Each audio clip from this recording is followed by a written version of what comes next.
வீடியோவை பார்க்க போறோம் தெரியுமா?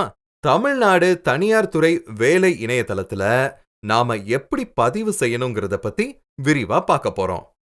அதுக்கு முதல்ல நீங்க www.tnprivatejobs.tn.gov.in அப்படிங்கிற இணையதளத்துக்குள்ள போகணும். அப்புறமா மெனு பார்ல உள்ள கேண்டிடேட் லாகின் பட்டனை கிளிக் பண்ணணும்.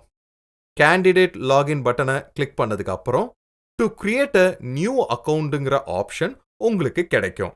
அதுல கிளிக் ஹியர்ங்கிற பட்டனை கிளிக் செய்யணும். அந்த பட்டனை கிளிக் செஞ்சதுக்கு அப்புறமா sign up as candidate page open ஆகும். அதுல உங்களுடைய நேம், அதாவது பெயரை பதிவு செய்யணும். அடுத்தது ஃபாதர் நேம், அதாவது தந்தையின் பெயரை பதிவு செய்யணும். அடுத்ததா உங்களுடைய இமெயில் ஐடிய பதிவு செய்யணும். அடுத்தது உங்க மொபைல் நம்பரை பதிவு செய்யணும். அடுத்தது உங்க ஆதார் நம்பரை பதிவு செய்யணும். அடுத்ததா பாஸ்வேர்டை பதிவு செய்யணும். அடுத்தது கன்ஃபார்ம் பாஸ்வேர்டு. அதுல மேல கொடுத்திருக்கக்கூடிய பாஸ்வேர்டை மறுபடியும் பதிவு செய்யணும். அடுத்தது I accept the terms and conditions of department of employment and ட்ரைனிங்கை கவனமா படிச்சுட்டு கிளிக் செய்யணும். அதை கிளிக் பண்ணதுக்கு அப்புறமா ரெஜிஸ்டர் பட்டனை கிளிக் செய்யணும். ரெஜிஸ்டர் பட்டனை கிளிக் செஞ்சதுக்கு அப்புறம் மொபைல் ஓடிபிங்கிற பேஜ் ஓபன் ஆகும். அதுல பதிவு செய்த மொபைல் நம்பருக்கு வந்த ஓடிபியை ஓடிபி ஆப்ஷன்ல பதிவு செய்யணும்.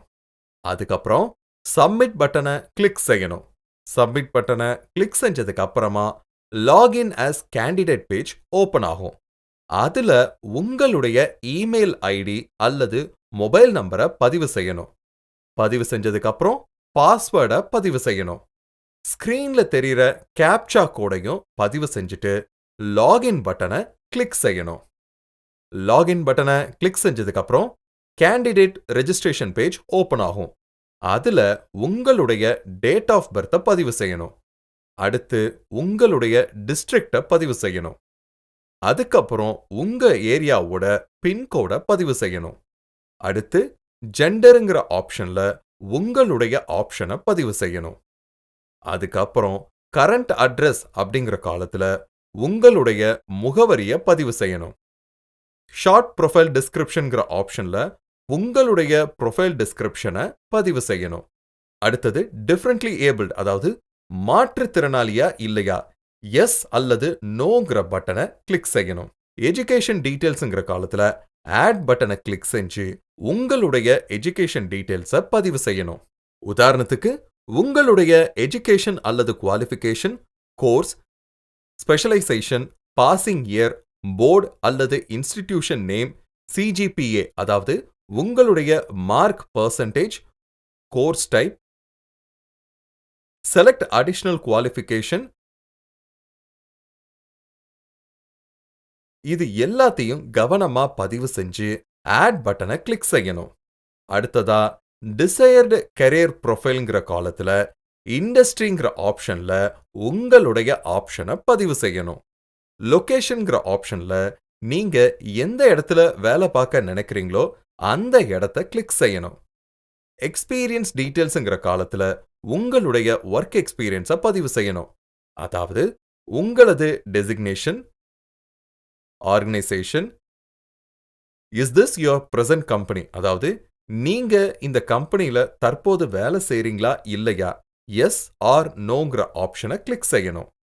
அடுத்து ஸ்டார்டட் ஒர்க்கிங் ஃப்ரம்ங்கிற காலத்துல உங்களுடைய ஆப்ஷனை பதிவு செய்யணும்.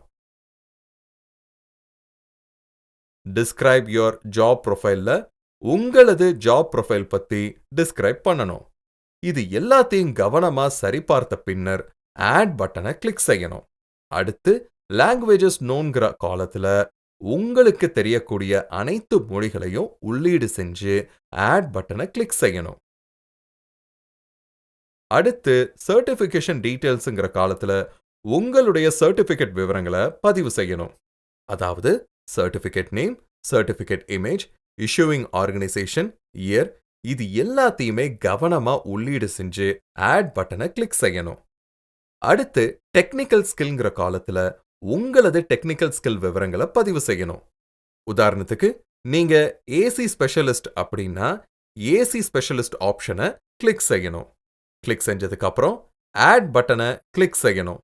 இது எல்லாத்தையும் சரி பார்த்ததுக்கு அப்புறம் ரெஜிஸ்டர் பட்டனை கிளிக் செய்யணும்.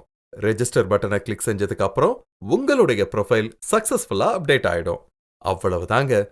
தமிழ்நாடு தனியார் துறை வேலை இணையதளத்துல எப்படி சுலபமா பதிவு செய்யறதுங்கிறத பத்தி விரிவா பார்த்தோம். சரி நேயர்களே, நாம இன்னொரு வீடியோல மறுபடியும் சந்திக்கலாம்.